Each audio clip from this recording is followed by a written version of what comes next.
Imagine a player built like a tank who conquered both rugby codes and earned a place in legend. This is Brad Thorne, the NRL warrior turned All Blacks lock, and no one ever called him soft. He didn't care for the headlines or flashy highlight reels.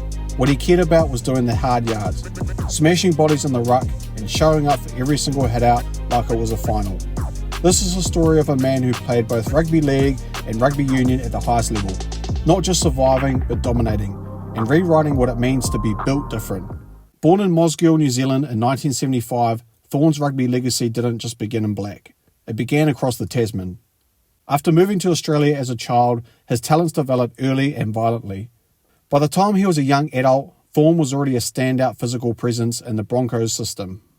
He made his first grade NRL debut in 1994 and wasted no time letting opponents know who he was.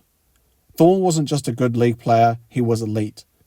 He won 4 NRL premierships with the Broncos in 1997, 1998, 2000 and 2006 and played 8 tests for Australia. The Kangaroos loved his aggression, but it was his consistency that made him indispensable.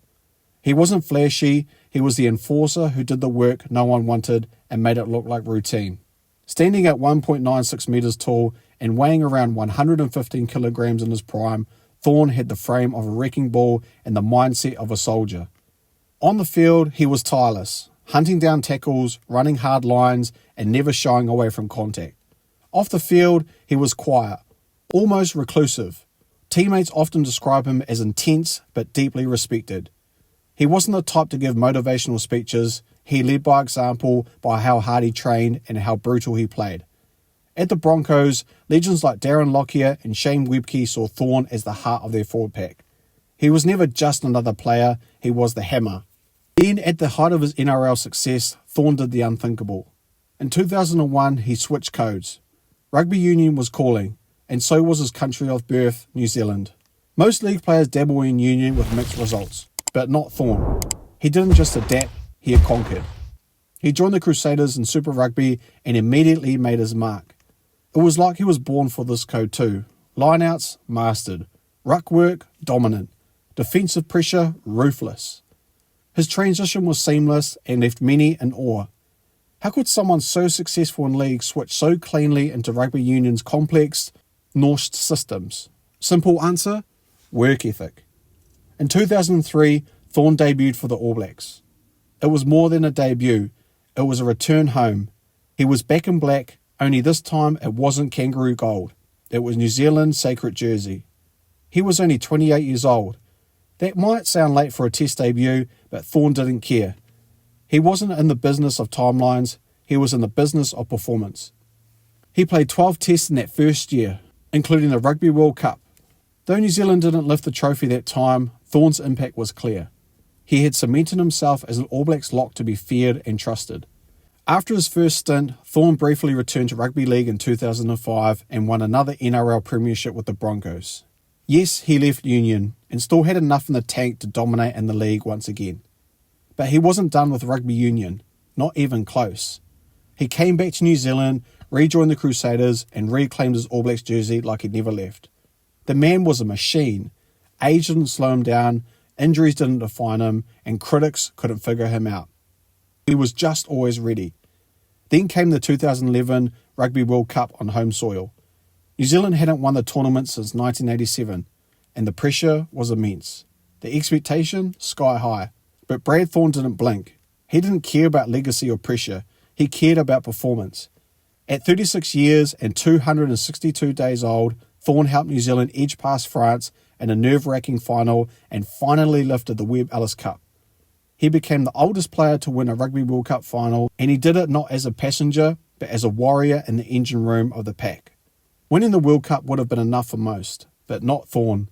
Just months later, he signed a short-term deal with Irish powerhouse Leinster. Most players retire after a world title. Thorne won the European Heineken Cup in 2012, helping Leinster to a 42-14 win in the final. Now he had conquered 3 rugby's most prestigious prizes: a Rugby World Cup, a Super Rugby title and a Heineken Cup. Think about that. That's Southern Hemisphere, Northern Hemisphere and international dominance. He didn't cross codes, he crossed hemispheres and won in all of them. Many fans and pundits began to compare him to South Africa's Bucky's Botha, the Springboks' legendary hard man. Both players had the same no-nonsense approach to the game. No time for drama, just raw aggression, dominance in the tight five, and willingness to do the dirty work that wins championships. Botha may have had more headlines, but Thorne just had as much bite.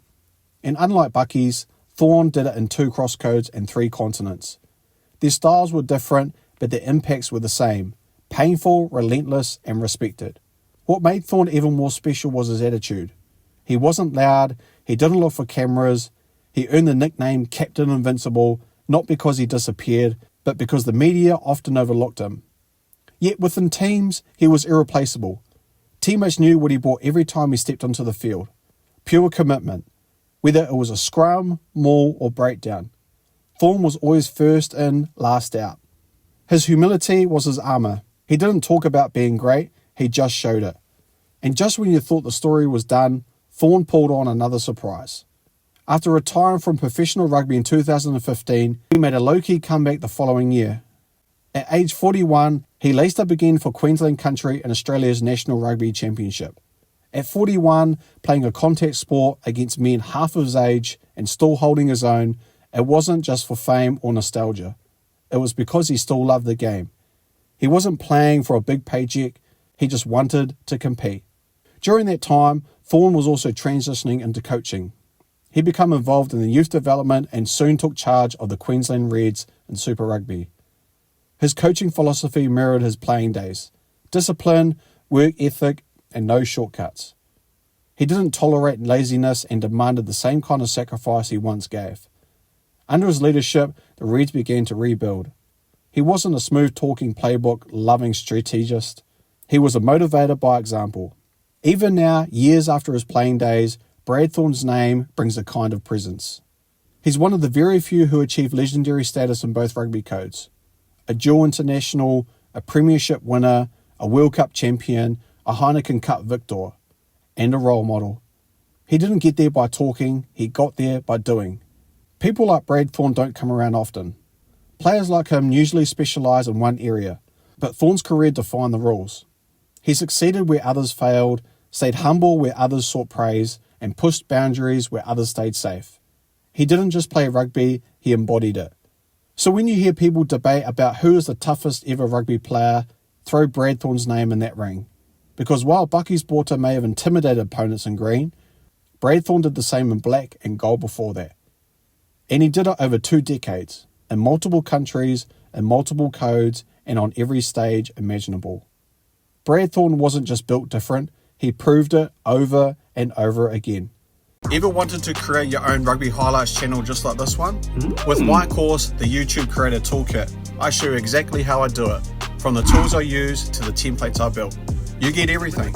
Just copy, paste, and start creating.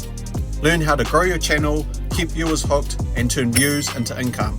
Click the link in the description below to learn more and start your channel today. Now back to the video. If you found this epic journey inspiring, please make sure to like, share, and subscribe, and see you next time for more content like this. Peace!